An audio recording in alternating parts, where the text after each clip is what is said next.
হয়তো আমরা স্টুডেন্ট হতে পারি অথবা আমরা কোনো কর্মজগতের সাথে যুক্ত। অনেক সময় এটা হয় যে কোনো কাজের সাথে আমরা যুক্ত হলাম, কোনো কোর্সের সাথে আমরা যুক্ত হলাম। এবার হচ্ছেটা কি, প্রতিদিন একরকম যাচ্ছে না। কোনো দিন ইচ্ছা হচ্ছে করার, কোনো দিন হচ্ছে না।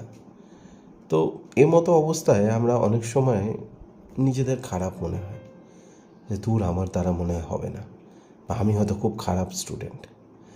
আমি এখানে একটা জিনিস বলি যে কনসিস্টেন্সি মানে কিন্তু এই নয় যে রোজ আপনাকে পারফেক্ট হতে হবে, প্রতিদিন আপনাকে পারফেকশন আনতেই হবে, সেটা বজায় রাখতেই হবে, না, এটা নয়।